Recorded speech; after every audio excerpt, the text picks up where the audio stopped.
Okay, let's move ahead to this clip out of, looks like Brampton. No, Brampton knock is, me down with a feather. There's crime you in know, Brampton.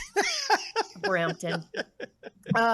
It's from Canadian Crime Watch. It's a shooting. You know what? And what is so startling about this clip is that it's not all that alarming anymore, because we seem to have, I mean, I did it again before I jumped on air. I Googled Toronto shooting, and then there's like 4 different ones that come up just over the last 24 hours. And so this is becoming routine in parts of the country where we see these shootings caught on film, and then they're just broadcast, and I start to lose track of which shooting I'm watching. But this is out of Brampton, caught on video July 11th. 2 suspects approach a home before one of them opens fire. Broad daylight, holy cow.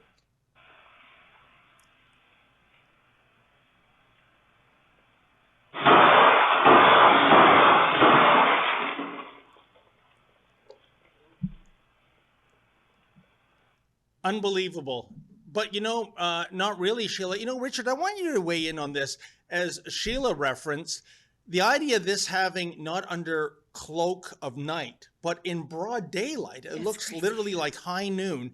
Look how brazen they are, especially in this day and age. You know that maybe half the homes have security cameras. And there's the proof in the pudding right there. In Brampton, for goodness sakes, even the mayor, Sneaky Patrick Brown, he's under 24/7 police protection. If there was ever an argument for bail reform, parole reform, isn't that it? Well, let's not jump to conclusions. In some cultures that he may have been celebrating a wedding. So, let's just not jump to conclusions. Yes. Shame on me. In fairness, that could be my culture. How far back? Where do we start? Yes, we can change bail reform. Let's just, rip up the entire 10 years of liberal faux pas when it comes to, the judicial system. Once we correct that, then we have these incredibly morally obtuse judges to deal with. So this is not an easy fix. And it's not just about bail reform. It's about, dare I say, immigration reform. It's about bail reform. It's about, far be it for me to agree with Doug Ford, but instituting a castle law in this country, and dealing with the way that we vet judges. It's a very complex problem that's going to take a generation to unwind, I fear. Rod, I want to go to you based on what Richard has said. First of all, I got to say, my heart pines for the good old days in Brampton when we only had to deal with sword fights. Now it's handguns. Yes. But this whole idea of castle domain laws, we had a story last month in Vaughan, Ontario.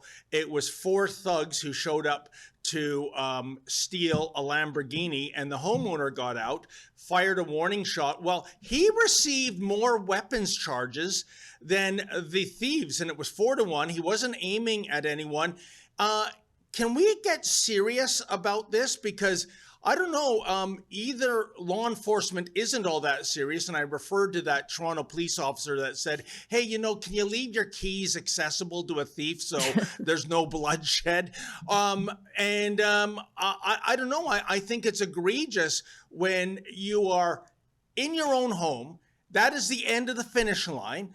And if you're being attacked in your own home, then what are you supposed to do? Rod, what are your thoughts on stronger castle domain laws in Canada? Well, the self-defense with a firearm is very complicated. Yeah. Because firearms are heavily regulated in Canada. And as I like to say, you can defend yourself with a pipe wrench or a firearm, and that's equally completely fine. It's just there's not an entire act around the use, storage, transportation of pipe wrenches, right, where there is with a firearm. When it comes to the fella in Brampton, we did a thing about this on our television show and on our podcast as well. His mistake was discharging a firearm in a residential neighborhood, right? That's why he's in trouble, not that he resisted the theft of his property.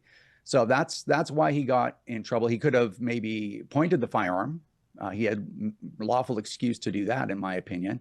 But anyway, it's these cases can tend to be complicated. But I will say one thing: he still has his car, so that's an important part of all that. But yeah, it's, Doug Ford came out and talked about castle doctrine. What he said is accurate. You have nowhere else to retreat when you're in your own home, nor should you.